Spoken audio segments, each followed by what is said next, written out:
Orient bell tiles studio से आप देख रहे हैं एबीपी न्यूज। नमस्कार, एबीपी न्यूज पर हाजिर हूं मैं रोमाना इसार खान। बस कुछ ही मिनटों का इंतजार बाकी है। प्रधानमंत्री नरेंद्र मोदी मन की बात कार्यक्रम के साथ देशवासियों से संवाद करेंगे। हमारी नजर इस पर बनी हुई है।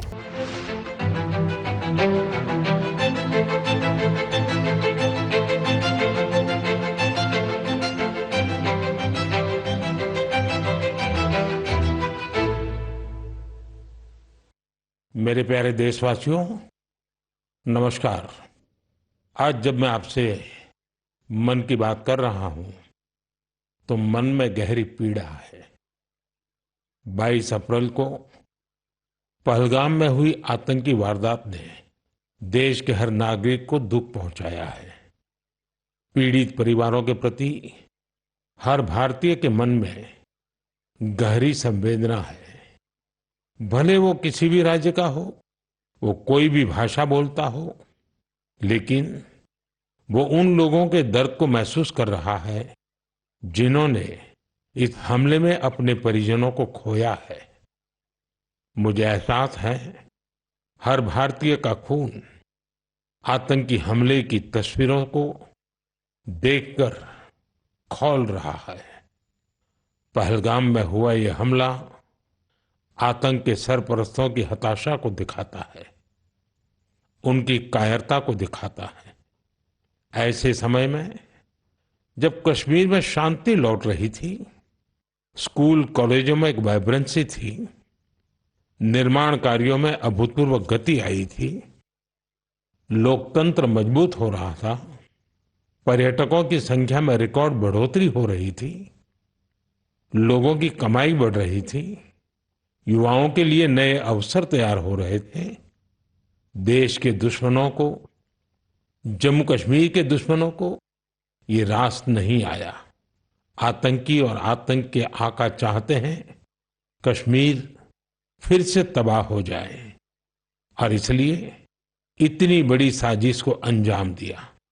आतंकवाद के खिलाफ इस युद्ध में देश की एकता, 140 करोड़ भारतीयों की एकजुटता हमारी सबसे बड़ी ताकत है। यही एकता आतंकवाद के खिलाफ हमारी निर्णायक लड़ाई का आधार है। हमें देश के सामने आई इस चुनौती का सामना करने के लिए अपने संकल्पों को मजबूत करना है। हमें एक राष्ट्र के रूप में दृढ़ इच्छा शक्ति का प्रदर्शन करना है। आज दुनिया देख रही है, इस आतंकी हमले के बाद पूरा देश एक स्वर में बोल रहा है।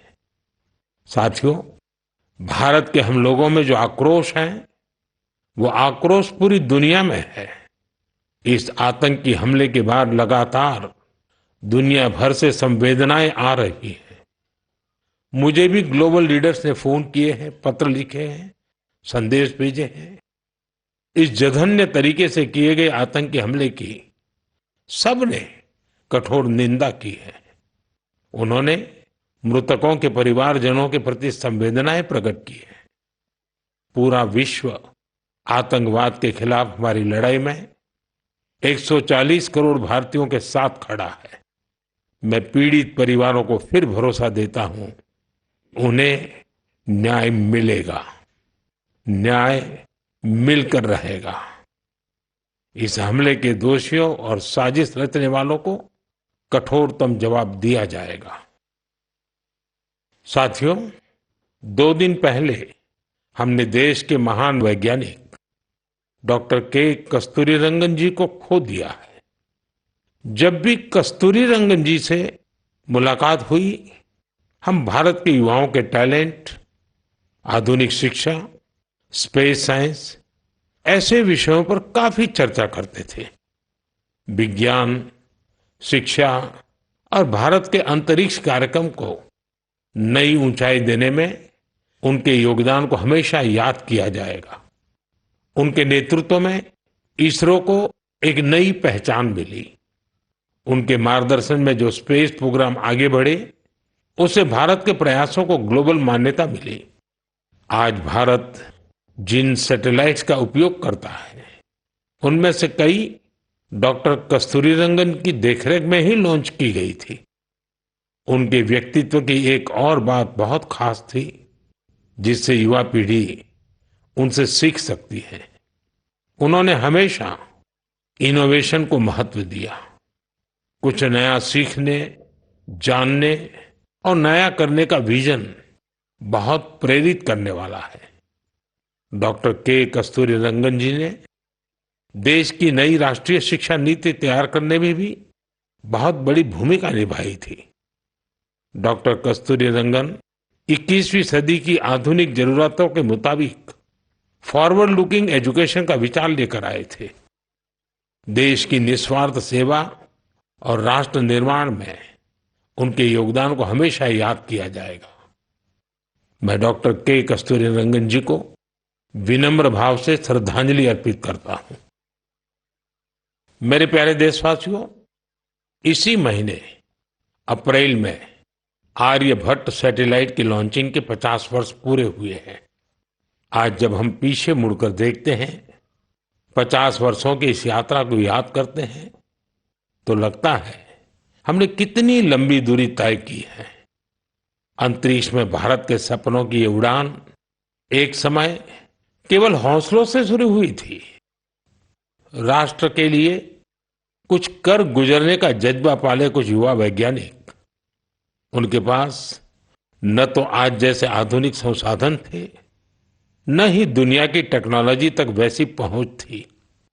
अगर कुछ था तो वो था प्रतिभा, लगन, मेहनत और देश के लिए कुछ करने का जज्बा। बैलगाड़ियों और साइकिलों पर क्रिटिकल इक्विपमेंट को खुद लेकर जाते हमारे वैज्ञानिकों की तस्वीरों को आपने भी देखा होगा। उसी लगन और राष्ट्र सेवा की भावना का नतीजा है कि आज इतना कुछ बदल गया है। आज भारत एक ग्लोबल स्पेस पावर बन चुका है। हमने एक साथ 104 सैटेलाइट का लॉन्च करके रिकॉर्ड बनाया है। हम चंद्रमा के साउथ पोल पर पहुंचने वाले पहले देश बने हैं।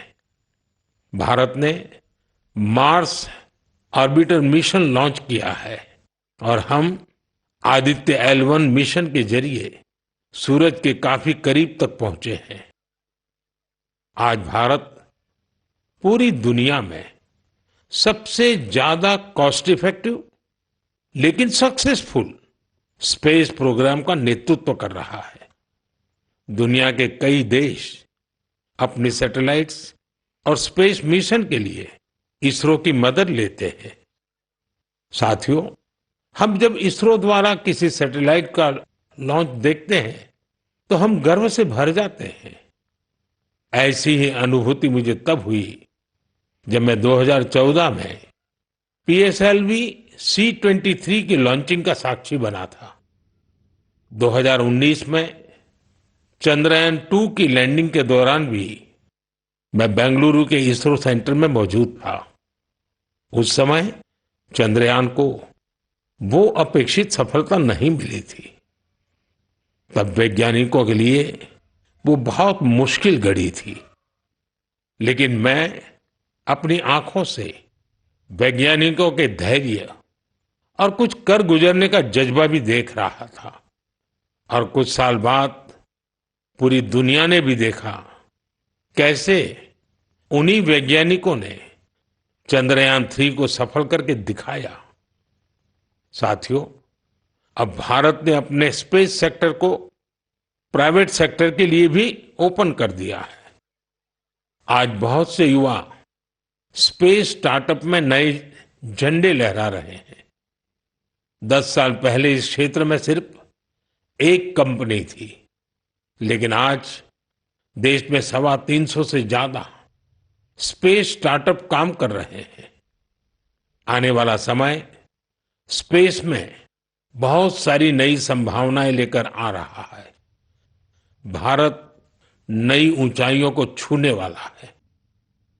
देश गगनयान, स्पेडेक्स और चंद्रयान 4 जैसे कई अहम मिशन की तैयारियों में जुटा है। हम वीनस ऑर्बिटर मिशन और मार्स लैंडर मिशन पर भी काम कर रहे हैं। हमारे स्पेस साइंटिस्ट अपने इनोवेशन से देशवासियों को नए गर्व से भरने वाले हैं। साथियों, पिछले महीने म्यांमार में आए भूकंप की खौफनाक तस्वीरें आपने जरूर देखी होगी। भूकंप से वहां बहुत बड़ी तबाही आई। मलबे में फंसे लोगों के लिए एक एक सांस, एक एक पल कीमती था। इसलिए भारत ने म्यांमार के हमारे भाई बहनों के लिए तुरंत ऑपरेशन ब्रह्मा शुरू किया। एयरफोर्स के एयरक्राफ्ट से लेकर नेवी के शिप्स तक म्यांमार की मदद के लिए रवाना हो गए। वहां भारतीय टीम ने एक फील्ड हॉस्पिटल तैयार किया। इंजीनियरों की एक टीम ने अहम इमारतों और इंफ्रास्ट्रक्चर्स को हुए नुकसान का आकलन करने में मदद की। भारतीय टीम ने वहां कंबल, टेंट, स्लीपिंग बैग, दवाइयां, खाने पीने के सामान के साथ ही और भी बहुत सारी चीजों की सप्लाई की। इस दौरान भारतीय टीम को वहां के लोगों से बहुत सारी तारीफ भी मिली। साथियों, इस संकट में साहस, धैर्य और सूझबूझ के कई दिल छू जाने वाले उदाहरण सामने आए। भारत की टीम ने 70 वर्ष से ज्यादा उम्र की एक बुजुर्ग महिला को बचाया, जो मलबे में 18 घंटों से दबी हुई थी। जो लोग अभी टीवी पर मन की बात देख रहे हैं, उन्हें उस बुजुर्ग महिला का चेहरा भी दिख रहा होगा। भारत से गई टीम ने उनके ऑक्सीजन लेवल को स्टेबल करने से लेकर फ्रैक्चर के ट्रीटमेंट तक इलाज की हर सुविधा उपलब्ध कराई। जब इस बुजुर्ग महिला को अस्पताल से छुट्टी मिली तो उन्होंने हमारी टीम का बहुत आभार जताया। वो बोली कि भारतीय बचाव दल की वजह से उन्हें नया जीवन मिला है। बहुत से लोगों ने हमारी टीम को बताया कि उनकी वजह से वो अपने दोस्तों और रिश्तेदारों को ढूंढ पाए। साथियों, भूकंप के बाद म्यांमार में मांडले की एक मॉनेस्ट्री में भी कई लोगों के फंसे होने की आशंका थी। हमारे साथियों ने यहां भी राहत और बचाव अभियान चलाया। इसकी वजह से उन्हें बौद्ध भिक्षुओं का ढेर सारा आशीर्वाद मिला। हमें ऑपरेशन ब्रह्मा में हिस्सा लेने वाले सभी लोगों पर बहुत गर्व है। हमारी परंपरा है, हमारे संस्कार है, वसुधैव कुटुंबकम की भावना। पूरी दुनिया एक परिवार है। संकट के समय विश्व मित्र के रूप में भारत की तत्परता और मानवता के लिए भारत की प्रतिबद्धता हमारी पहचान बन रही है। साथियों, मुझे अफ्रीका के इथियोपिया में प्रवासी भारतीयों के एक अभिनव प्रयास का पता चला है। इथियोपिया में रहने वाले भारतीयों ने ऐसे बच्चों को इलाज के लिए भारत भेजने की पहल की है जो जन्म से ही हृदय की बीमारी से पीड़ित हैं। ऐसे बहुत से बच्चों की भारतीय परिवारों द्वारा आर्थिक मदद भी की जा रही है। अगर किसी बच्चे का परिवार पैसे की वजह से भारत आने में असमर्थ है तो इसका भी इंतजाम हमारे भारतीय भाई बहन कर रहे हैं। कोशिश ये है कि गंभीर बीमारी से जूझ रहे इथियोपिया के हर जरूरतमंद बच्चे को बेहतर इलाज मिले। प्रवासी भारतीयों के इस नेक कार्य को इथियोपिया में भरपूर सराहना मिल रही है। आप जानते हैं कि भारत में मेडिकल सुविधाएं लगातार बेहतर हो रही है। इसका लाभ दूसरे देश के नागरिक भी उठा रहे हैं। साथियों, कुछ ही दिन पहले भारत ने अफगानिस्तान के लोगों के लिए बड़ी मात्रा में वैक्सीन भी भेजी है। ये vaccine rabies, tetanus, hepatitis B और इन्फ्लुएंजा जैसी खतरनाक बीमारियों से बचाव में काम आएगी। भारत ने इसी हफ्ते नेपाल के आग्रह पर वहां दवाइयां और वैक्सीन की बड़ी खेप भेजी है। इनसे थैलेसीमिया और सिकल सेल डिसीज के मरीजों को बेहतर इलाज सुनिश्चित होगा। जब भी मानवता की सेवा की बात आती है तो भारत हमेशा इसमें आगे रहता है और भविष्य में भी ऐसी हर जरूरत में हमेशा आगे रहेगा। साथियों, अभी हम डिजास्टर मैनेजमेंट की बात कर रहे थे और किसी भी प्राकृतिक आपदा से निपटने में बहुत अहम होती है आपकी अलर्टनेस, आपका सचेत रहना। इस अलर्टनेस में अब आपको अपने मोबाइल के एक स्पेशल ऐप से मदद मिल सकती है।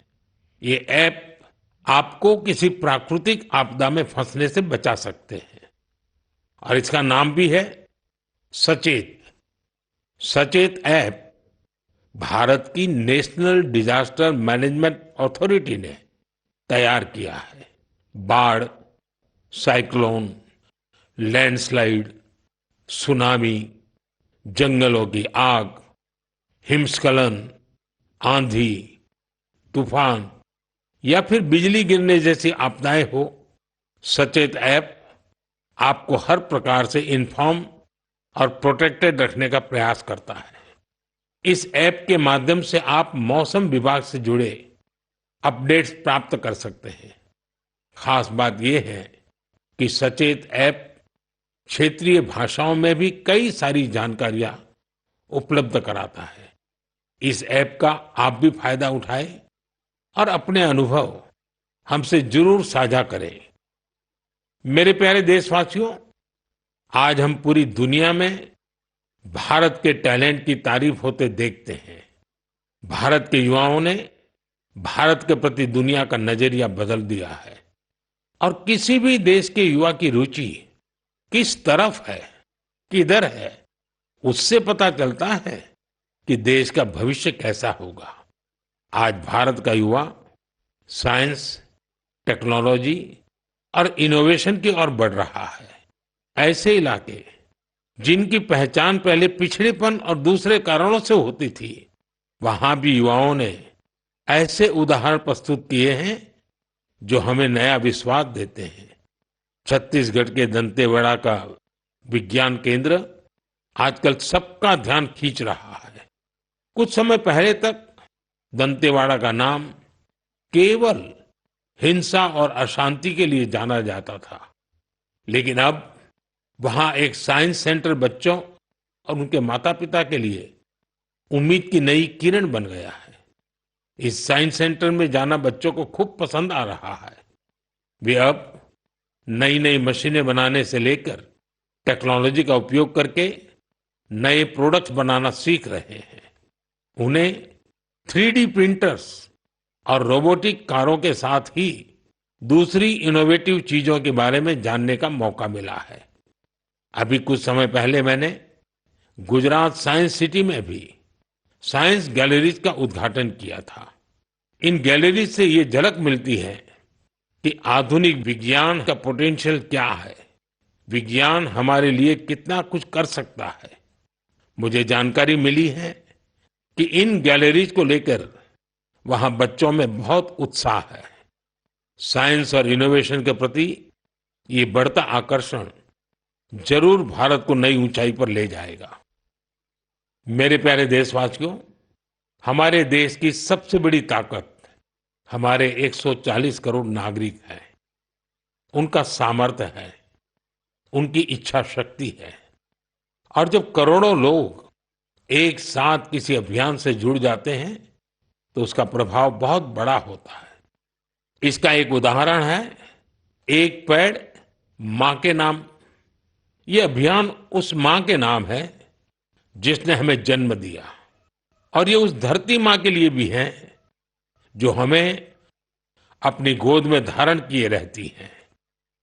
साथियों, 5 जून को विश्व पर्यावरण दिवस पर इस अभियान के 1 साल पूरे हो रहे हैं। इस 1 साल में इस अभियान के तहत देश भर में मां के नाम पर 140 करोड़ से ज्यादा पेड़ लगाए गए हैं। भारत की इस पहल को देखते हुए देश के बाहर भी लोगों ने अपनी मां के नाम पर पेड़ लगाए हैं। आप भी इस अभियान का हिस्सा बने ताकि 1 साल पूरा होने पर अपनी भागीदारी पर आप गर्व कर सकें। साथियों, पेड़ों से शीतलता मिलती है, पेड़ों की छांव में गर्मी से राहत मिलती है, ये हम सब जानते हैं। लेकिन बीते दिनों मैंने इसी से जुड़ी एक और ऐसी खबर देखी जिसने मेरा ध्यान खींचा। गुजरात के अहमदाबाद शहर में पिछले कुछ वर्षों में 70 लाख से ज्यादा पेड़ लगाए गए हैं। इन पेड़ों ने अहमदाबाद में ग्रीन एरिया काफी बढ़ा दिया है। इसके साथ साथ साबरमती नदी पर रिवरफ्रंट बनने से और कांकरिया झील जैसे कुछ झीलों के पुनर्निर्माण से यहाँ वाटर बॉडीज की संख्या भी बढ़ गई है। अब न्यूज रिपोर्ट्स कहती हैं कि बीते कुछ वर्षों में अहमदाबाद ग्लोबल वार्मिंग से लड़ाई लड़ने वाला प्रमुख शहरों में से एक हो गया है। इस बदलाव को, वातावरण में आई शीतलता को वहां के लोग भी महसूस कर रहे हैं। अहमदाबाद में लगे पेड़ वहां नई खुशहाली लाने की वजह बन रहे हैं। मेरा आप सबसे फिर आग्रह है कि धरती की सेहत ठीक रखने के लिए, क्लाइमेट चेंज की चुनौतियों से निपटने के लिए और अपने बच्चों का भविष्य सुरक्षित करने के लिए पेड़ जरूर लगाएं। एक पेड़ मां के नाम। साथियों, एक बड़ी पुरानी कहावत है, जहां चाह वहां राह। जब हम कुछ नया करने की ठान लेते हैं तो मंजिल भी जरूर मिलती है। आपने पहाड़ों में उगने वाले सेब तो खूब खाए होंगे, लेकिन अगर मैं पूछूं कि क्या आपने कर्नाटका के सेब का स्वाद चाखा है, तो आप हैरान हो जाएंगे। आमतौर पर हम समझते हैं कि सेब की पैदावार पहाड़ों में ही होती है, लेकिन कर्नाटका के बागलकोट में रहने वाले श्री शैल तेली जी ने मैदानों में सेब उगा दिया है। उनके कुलाली गांव में 35 डिग्री से ज्यादा तापमान में भी सेब के पेड़ फल देने लगे। दरअसल श्रीशैल तेली को खेती का शौक था, तो उन्होंने सेब की खेती को भी आजमाने की कोशिश की और उन्हें इसमें सफलता भी मिल गई। आज उनके लगाए सेब के पेड़ों पर काफी मात्रा में सेब उगते हैं, जिसे बेचने से उन्हें अच्छी कमाई भी हो रही है। साथियों, अब जब सेबों की चर्चा हो रही है तो आपने किन्नौरी सेब का नाम जरूर सुना होगा। सेब के लिए मशहूर किन्नौर में केसर का उत्पादन होने लगा है। आमतौर पर हिमाचल में केसर की खेती कम ही होती थी, लेकिन अब किन्नौर की खूबसूरत सांगला घाटी में भी केसर की खेती होने लगी। ऐसा ही एक उदाहरण केरला के वायनाड का है। यहां भी केसर उगाने में सफलता मिली और वायनाड में ये केसर किसी खेत या मिट्टी में नहीं, बल्कि एरोपोनिक्स टेक्निक से उगाए जा रहे हैं। कुछ ऐसा ही हैरत भरा काम लीची की पैदावार के साथ हुआ है। हम तो सुनते आ रहे थे कि लीची बिहार, पश्चिम बंगाल या झारखंड में उगती है, लेकिन अब लीची का उत्पादन दक्षिण भारत और राजस्थान में भी हो रहा है। तमिलनाडु के थिरुविरा अरासू कॉफी की खेती करते थे। कोडई कनाल में उन्होंने लीची के पेड़ लगाए और उनकी 7 साल की मेहनत के बाद अब उन पेड़ों पर फल आने लगे। लीची उगाने में मिली सफलता ने आसपास के दूसरे किसानों को भी प्रेरित किया है। राजस्थान में जितेंद्र सिंह राणावत को लीची उगाने में सफलता मिली है। ये सभी उदाहरण बहुत प्रेरित करने वाले हैं। अगर हम कुछ नया करने का इरादा कर ले और मुश्किलों के बावजूद डटे रहें, तो असंभव को भी संभव किया जा सकता है। मेरे प्यारे देशवासियों, आज अप्रैल का आखिरी रविवार है। कुछ ही दिनों में मई का महीना शुरू हो रहा है। मैं आपको आज से करीब 108 साल पहले लेकर चलता हूं। साल 1917, अप्रैल और मई के यही 2 महीने देश में आजादी की एक अनोखी लड़ाई लड़ी जा रही थी। अंग्रेजों के अत्याचार उफान पर थे। गरीबों, वंचितों और किसानों का शोषण अमानवीय स्तर को भी पार कर चुका था। बिहार की उपजाऊ धरती पर ये अंग्रेज किसानों को नील की खेती के लिए मजबूर कर रहे थे। नील की खेती से किसानों के खेत बंजर हो रहे थे, लेकिन अंग्रेजी हुकूमत को इससे कोई मतलब नहीं था।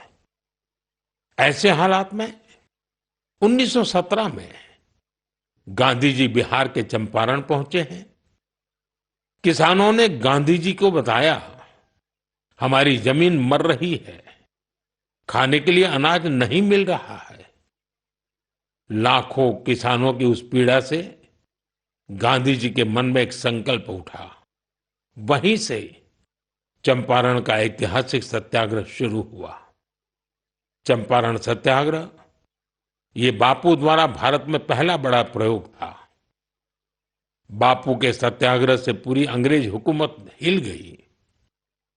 अंग्रेजों को नील की खेती के लिए किसानों को मजबूर करने वाले कानून को स्थगित करना पड़ा। एक ऐसी जीत थी जिसने आजादी की लड़ाई में नया विश्वास फूंका। आप सब जानते होंगे, इस सत्याग्रह में बड़ा योगदान बिहार के एक और सपूत का भी था, जो आजादी के बाद देश के पहले राष्ट्रपति बने। वो महान विभूति थे डॉक्टर राजेंद्र प्रसाद। उन्होंने चंपारण सत्याग्रह पर एक किताब भी लिखी, सत्याग्रह इन चंपारण। ये किताब हर युवा को पढ़नी चाहिए। भाइयों बहनों, अप्रैल में ही स्वतंत्रता संग्राम की लड़ाई के कई और अमिट अध्याय जुड़े हुए हैं। अप्रैल की 6 तारीख को ही गांधी जी की दांडी यात्रा संपन्न हुई थी। 12 मार्च से शुरू होकर 24 दिनों तक चली इस यात्रा ने अंग्रेजों को झकझोर कर रख दिया था। अप्रैल में ही जलियांवाला बाग नरसंहार हुआ था। पंजाब की धरती पर इस रक्त रंजित इतिहास के निशान आज भी मौजूद है। साथियों, कुछ ही दिनों में 10 मई को प्रथम स्वतंत्रता संग्राम की वर्षगांठ भी आने वाली है। आजादी की उस पहली लड़ाई में जो चिंगारी उठी थी, वो आगे चलकर लाखों सेनानियों के लिए मशाल बन गई। अभी 26 अप्रैल को हमने 1857 की क्रांति के महान नायक बाबू वीर कुंवर सिंह जी की पुण्यतिथि भी मनाई है। बिहार के इन महान सेनानी से पूरे देश को प्रेरणा मिलती है। हमें ऐसे ही लाखों स्वतंत्रता सेनानियों की अमर प्रेरणाओं को जीवित रखना है। हमें उनसे जो ऊर्जा मिलती है, वो अमृतकाल के हमारे संकल्पों को नई मजबूती देती है। साथियों, मन की बात की इस लंबी यात्रा में आपने इस कार्यक्रम के साथ एक आत्मीय रिश्ता बना लिया है। देशवासी जो उपलब्धियां दूसरों से साझा करना चाहते हैं, उसे मन की बात के माध्यम से लोगों तक पहुंचाते हैं। अगले महीने हम फिर मिलकर देश की विविधताओं, गौरवशाली परंपराओं और नई उपलब्धियों की बात करेंगे। हम ऐसे लोगों के बारे में जानेंगे जो अपने समर्पण और सेवा भावना से समाज में बदलाव ला रहे हैं। हमेशा की तरह आप हमें अपने विचार और सुझाव भेजते रहिए। धन्यवाद। नमस्कार।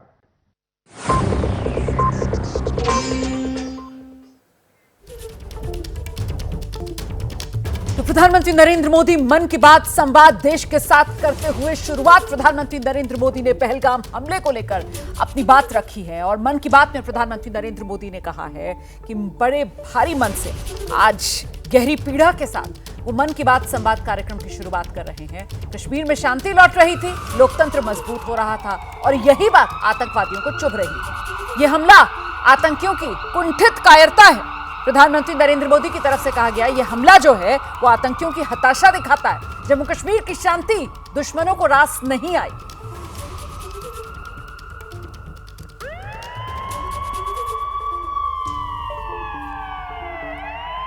पहलगाम में हुआ यह हमला आतंक के सरपरस्तों की हताशा को दिखाता है, उनकी कायरता को दिखाता है। ऐसे समय में जब कश्मीर में शांति लौट रही थी, स्कूल कॉलेजों में एक वाइब्रेंसी थी, निर्माण कार्यों में अभूतपूर्व गति आई थी, लोकतंत्र मजबूत हो रहा था, पर्यटकों की संख्या में रिकॉर्ड बढ़ोतरी हो रही थी, लोगों की कमाई बढ़ रही थी, युवाओं के लिए नए अवसर तैयार हो रहे थे, देश के दुश्मनों को, जम्मू कश्मीर के दुश्मनों को ये रास नहीं आया। आतंकी और आतंक के आका चाहते हैं कश्मीर फिर से तबाह हो जाए और इसलिए इतनी बड़ी साजिश को अंजाम दिया। पीड़ित परिवारों को प्रधानमंत्री नरेंद्र मोदी ने भरोसा दिया है, पीड़ित परिवारों को न्याय मिलकर रहेगा, आतंकियों के खिलाफ कठोर कार्रवाई होगी।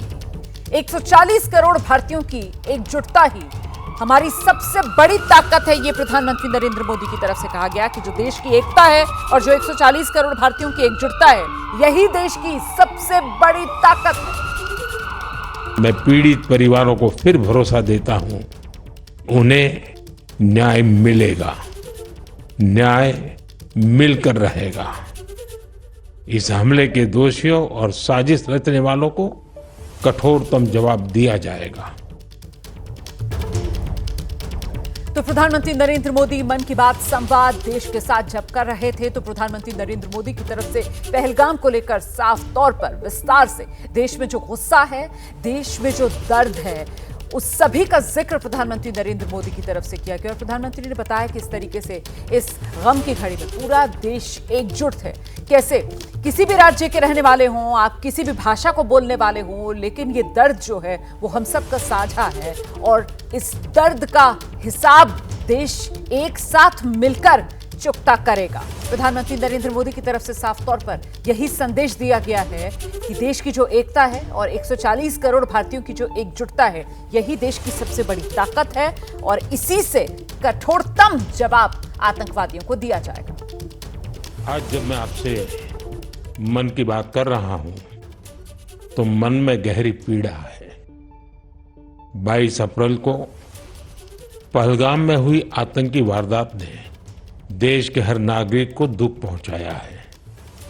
पीड़ित परिवारों के प्रति हर भारतीय के मन में गहरी संवेदना है। भले वो किसी भी राज्य का हो, वो कोई भी भाषा बोलता हो, लेकिन वो उन लोगों के दर्द को महसूस कर रहा है जिन्होंने इस हमले में अपने परिजनों को खोया है।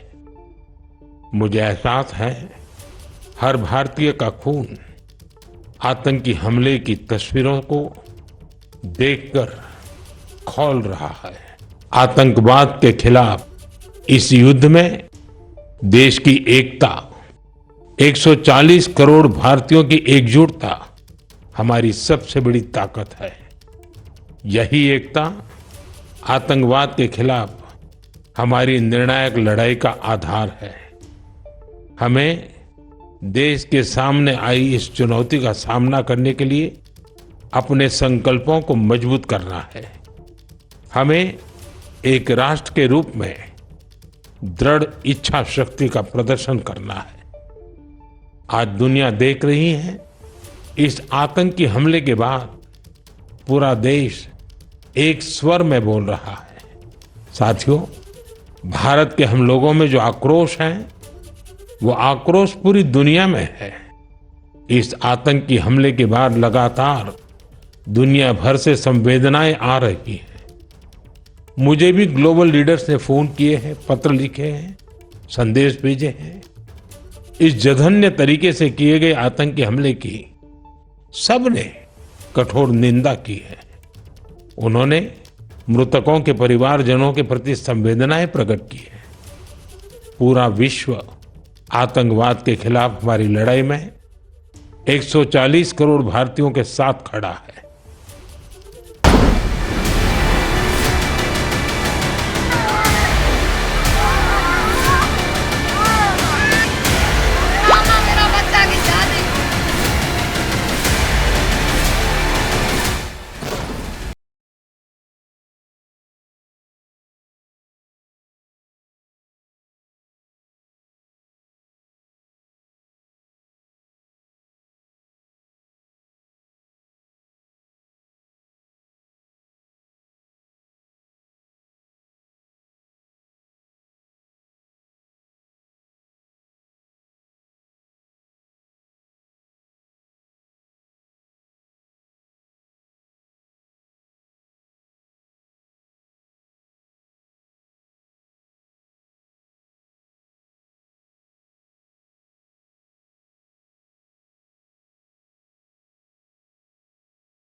और त्रास, नाजिर वानी का घर मिट्टी में मिला दिया।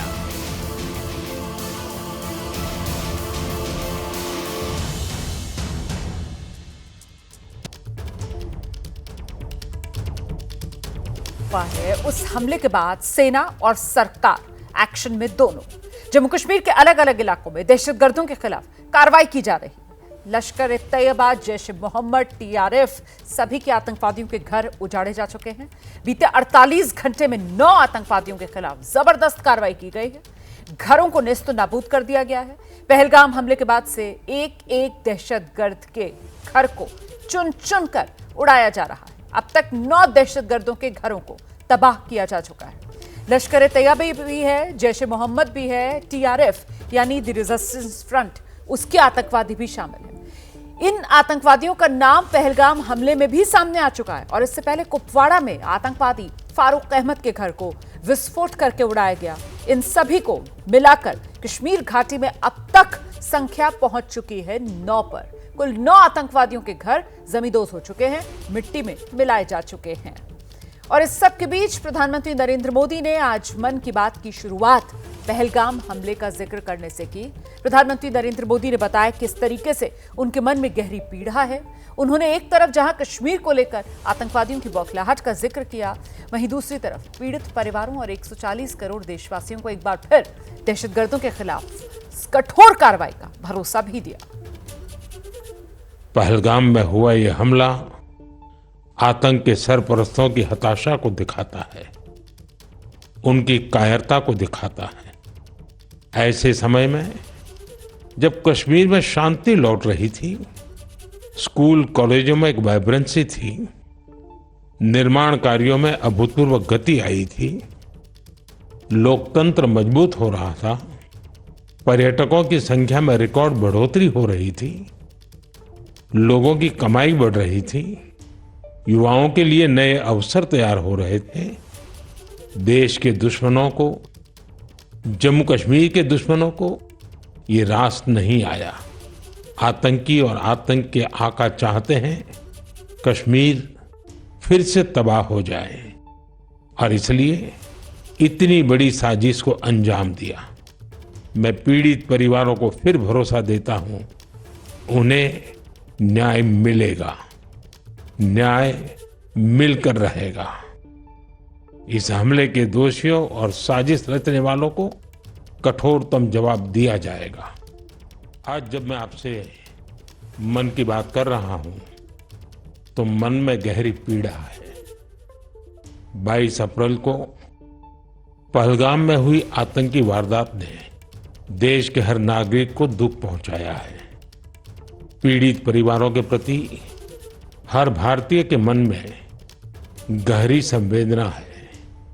भले वो किसी भी राज्य का हो, वो कोई भी भाषा बोलता हो, लेकिन वो उन लोगों के दर्द को महसूस कर रहा है जिन्होंने इस हमले में अपने परिजनों को खोया है। मुझे एहसास है हर भारतीय का खून आतंकी हमले की तस्वीरों को देखकर खौल रहा है। आतंकवाद के खिलाफ इस युद्ध में देश की एकता, 140 करोड़ भारतीयों की एकजुटता हमारी सबसे बड़ी ताकत है। यही एकता आतंकवाद के खिलाफ हमारी निर्णायक लड़ाई का आधार है। हमें देश के सामने आई इस चुनौती का सामना करने के लिए अपने संकल्पों को मजबूत करना है। हमें एक राष्ट्र के रूप में दृढ़ इच्छा शक्ति का प्रदर्शन करना है। आज दुनिया देख रही है, इस आतंकी हमले के बाद पूरा देश एक स्वर में बोल रहा है। साथियों, भारत के हम लोगों में जो आक्रोश है, वो आक्रोश पूरी दुनिया में है। इस आतंकी हमले के बाद लगातार दुनिया भर से संवेदनाएं आ रही हैं। मुझे भी ग्लोबल लीडर्स ने फोन किए हैं, पत्र लिखे हैं, संदेश भेजे हैं। इस जघन्य तरीके से किए गए आतंकी हमले की सबने कठोर निंदा की है। उन्होंने मृतकों के परिवारजनों के प्रति संवेदनाएं प्रकट की है।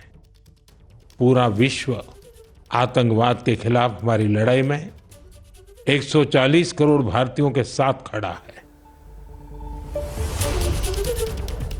उधर सुरक्षा बलों ने शोपियां में आतंकी अदनान शाफी के घर को उड़ाया है। अदनान शाफी करीब 1 साल पहले लश्कर-ए-तैयबा आतंकवादी संगठन में शामिल हुआ था। लगातार पहलगाम अटैक के बाद जनूबी कश्मीर में रेड अलर्ट जो है वो जारी किया गया है और कल दौरानी शब एक रेजिडेंशियल मकान जो है वो एक एक्टिव मिलिटेंट का त्राल के इलाके में जो है डिमोलिश किया गया। उसके बाद जो है जिला शोपियां के वंडना एरिया है, वहाँ पे अदनान शफी डार, जो कि ये बताया जाता है कि वो भी एक्टिव मिलिटेंट है, उनके रिहायशी मकान को जो है बिल्कुल तबाह किया गया है ब्लास्ट से। उसके बाद जो है इस इलाके में जो है लगातार सिक्योरिटी फोर्सेस जो है चाक व चौबंद जो है वो नज़र आ रहे हैं और आप देख सकते हैं किस तरह सिक्योरिटी फोर्स के एहलकार जो है यहाँ पे तैनात है। उसके बाद इस इलाके में जो है आप देख सकते हैं सिक्योरिटी फोर्स के जो एहलकार है वो बिल्कुल उनकी तैनाती जो है यहाँ पे रखी गई है। ये तस्वीरें जो है आप शोपियां डिस्ट्रिक्ट से देख रहे हैं, जहाँ पे आप देख सकते हैं कि किस तरह से जो है यहाँ पे सिक्योरिटी फोर्सेस ने जो है चाक व चौबंद नज़र आ रहे हैं। यहाँ से एक रेलवे ट्रैक भी गुजरता है, यानी बानिहाल बारामूला रेलवे ट्रैक। इस पे भी जो है सिक्योरिटी फोर्सेस ने अपनी जो इजाफी नफरी है उनको तैनात किया है। और वहीं दूसरी तरफ पाकिस्तानी नागरिक अब भारत से निकल रहे हैं। आज आखिरी दिन है जब अल्टीमेटम खत्म हो रहा है। पाकिस्तानी नागरिक जो है वो अटारी बॉर्डर पर बड़ी संख्या में पहुंचे हुए हैं। हालांकि कोई भी पाकिस्तानी अपनी सरकार के खिलाफ कुछ नहीं बोल रहा है। अटारी बॉर्डर से सचिन की रिपोर्ट दिखा देते हैं। आज अंतिम दिन है जो डेडलाइन दी गई थी जो केंद्र सरकार की तरफ से, तो यहाँ जो पाकिस्तानी सिटीजन्स हैं वो यहाँ पहुँच रहे हैं अटारी बॉर्डर पे। पहले हम आपको ये अटारी बॉर्डर पे तस्वीर दिखाएंगे। यहाँ से आप देख सकते हैं लाहौर जो है 23 किलोमीटर है, 23 किलोमीटर है लाहौर यहाँ से। और ये जो गाड़ियाँ दिख रही हैं ये दरअसल पाकिस्तानी जो सिटीजन्स हैं जो अब पाकिस्तान जाएंगे यहाँ से, उनको लेकर ये गाड़ियाँ आई हैं। देश के अलग अलग कोनों से जो हैं जो पाकिस्तान के सिटीजन्स हैं वो आ रहे हैं यहाँ पे, जिनका वीज़ा जो है आज अंतिम दिन है, डेडलाइन है जो सरकार ने दी है कि आज उनको वापस जो है पाकिस्तान में जाना पड़ेगा। तो ये तमाम जो लोग हैं, जो लाइन्स लगी है गाड़ियों की, वो जो है जो पाकिस्तानी सिटीजन्स हैं इन गाड़ियों में जा रहे हैं, वहीं दूसरी तरफ भी हम दिखाएं आपको, अगर दूसरी तरफ भी जो पाकिस्तान के सिटीजन्स हैं, ये दरअसल प्रॉपर चेकअप के बाद जो है गाड़ियां जो हैं वो आगे जो है इन गाड़ियों को लेके जा रहे हैं। इससे पीछे जो है तमाम जो डॉक्यूमेंट्स हैं वो चेक किए जाते हैं। आप देख सकते हैं यहाँ पे बॉर्डर सिक्योरिटी फोर्स के जो जवान हैं वो डटे हैं, तमाम जो डॉक्यूमेंट्स हैं पाकिस्तान के सिटीजन्स के वो चेक किए जाते हैं। दूसरी तरफ को अगर हम कैमरा घुमाएंगे बैक साइड को तो यहाँ पे गाड़ियाँ जो हैं नज़र आएंगी। इन गाड़ियों में पाकिस्तान के जो सिटीजन्स हैं वो आ रहे हैं। नाम क्या है आपका? प्रेम। प्रेम, कहाँ के रहने वाले हो पाकिस्तान में? मैं जोगी मोड़ का, कराची। अच्छा, तो यहाँ कहाँ थे भारत में? दिल्ली आया हुआ था मैं। दिल्ली किस काम से आए थे, मकसद से? तीरथ के लिए आया था मैं। अच्छा, हाँ। ठीक है। तो आपके साथ कौन कौन है? ये 4 बच्चे मेरे साथ हैं। अच्छा, बच्चे हैं आपके साथ। ठीक है, तो आप वापस जा रहे हैं? हम यहाँ आए थे इलाहाबाद बउआमा के उसमें। कब आए थे? हम 17 तारीख को, 17 अप्रैल को आई थी और 9 चले जा रहे हैं। 1.5 महीना का वीज़ा था। हमारे दिल से पूछो, 12 साल पे मैं गई थी। हमें तो कहा गया, जो इंट्री जहाँ हम कराते हैं ना, उन्होंने कहा परसों फ़ोन आया कि आप छोड़ दें, आप खाली करें, अब मुझे इत्तला देना जब तुम जाना। घर जाके बैठे थे यहाँ और ये मालूम हुआ कि कुछ गड़बड़ हुई है और वापसी ये आपकी, तो हम तो उसी में बेचैन हो गए। लोगों से मिले भी नहीं जिनके लिए आए थे। जाहिर है उनको तो इन्फॉर्मेशन ही नहीं मिल पाई कि ये पहुँच गए, कि वो लोग आ जाते या हम जाते उन तक। हम अपने ही उसमें रहे और वापसी के लिए फिर बुकिंग के और इन इंतजामात में। और पाकिस्तान के प्रोपेगेंडा को लेकर भारत ने बड़ा एक्शन लिया है। पाकिस्तानी न्यूज चैनल्स के सोशल मीडिया प्लेटफॉर्म पर बैन लगा दिया गया है। भारत में पाकिस्तानी न्यूज चैनल्स के सोशल मीडिया प्लेटफॉर्म पर रोक, पाकिस्तानी सरकार के भी सोशल मीडिया प्लेटफॉर्म पर बैन। एक तरीके से आप कह सकते हैं कि डिजिटल स्ट्राइक है जो भारत की तरफ से पाकिस्तान पर की गई।